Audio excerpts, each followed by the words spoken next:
Ex- Exacto. So it's a particularly interesting time here in Guatemala, although I feel like that gets said every month, not every year. Um, but there are sort of two parallel processes happening right now, full scale. One is the trial of Rios Montt, and that process is historic. It would be the first time. It will be the first time that someone has been tried for genocide in their country and in the Americas. Um, and so there's definitely a lot of movement around that process because we work with a good number of people who are part of this, seeking justice for crimes of the past during the war.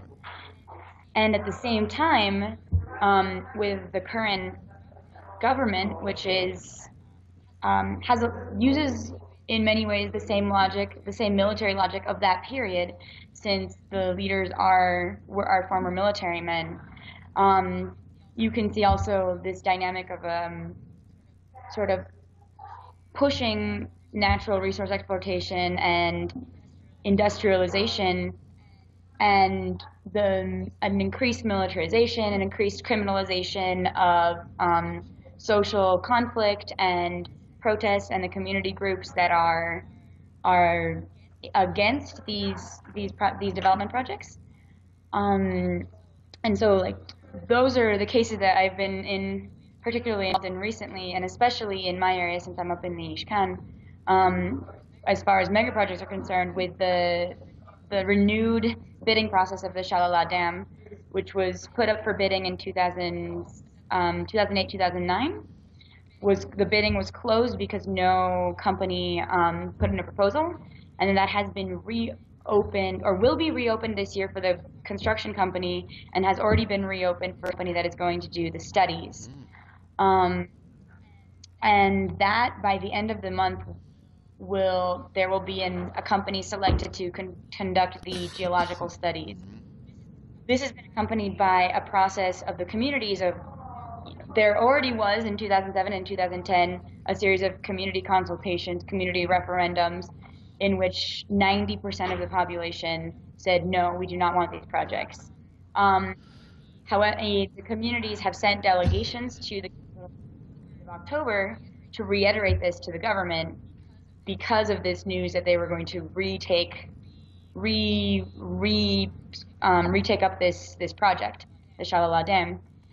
And during the last month, there have been, as the studies have continued and the government has contracted of the government that are trying to sort of create a favorable context for these studies, have been coming in and doing field visits and doing and talking with all sorts of different authorities and social organizations in the area. And the community responded by holding a series of meetings, public meetings, where all of the public was invited, as well as the government, to present basically and reiterate that they are opposed to the construction of the dam, and then to hear what the government has to say.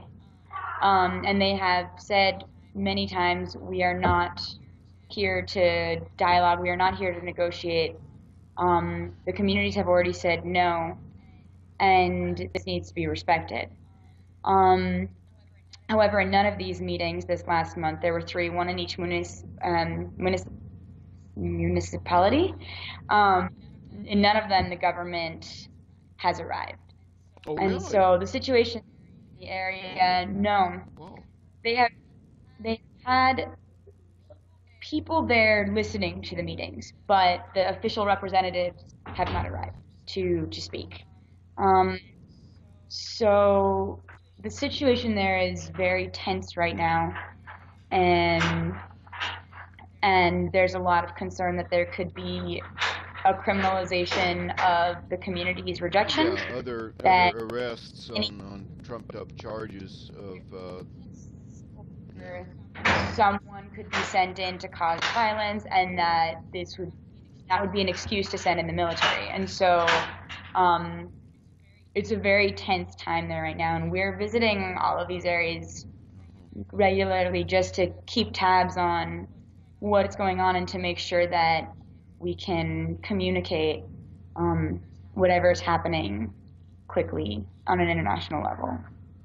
Yeah, so you would it be accurate to say that you see your role there as being able to be an independent source of information that's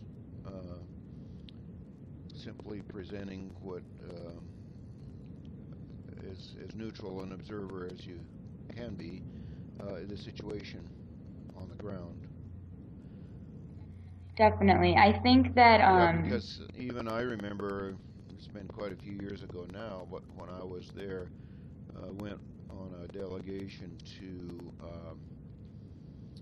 the area in the Alta Verapazas where there was, they had converted a lot of land to the cultivation of cardamom, and workers were forming a union, and they were simply trying to get certain basic demands. The one that sticks in my mind is that uh, the housing that the employer is supposed to provide for their agricultural workers, because they're transit workers, it's seasonal.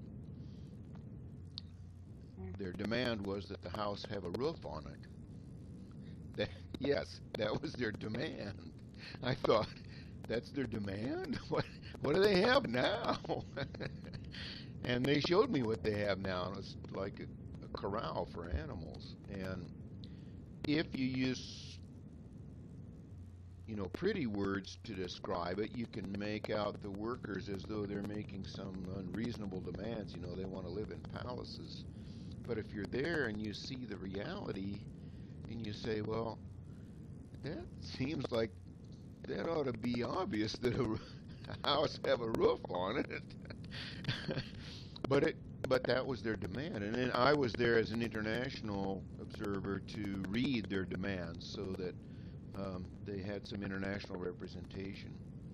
And that's how I understand your role as well, is that you are there as an international presence in order to bring that perspective to whatever's going on there, because they realize that um, you bring a measure of security by your very presence there.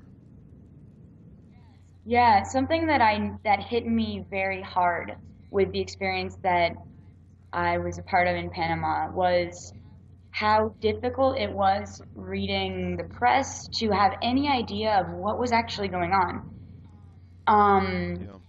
and also during that conflict, the 7 Peace Corps members were pulled out of the area because Peace Corps does not like being in areas of high conflict, especially political conflict.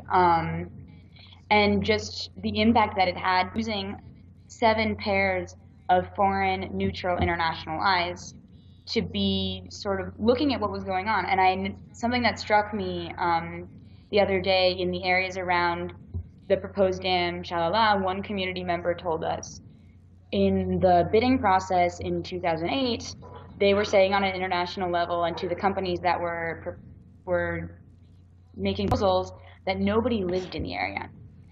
And it was crucial, the international presence saying on an international level, people live here and they're not in agreement with the construction of this dam. Right.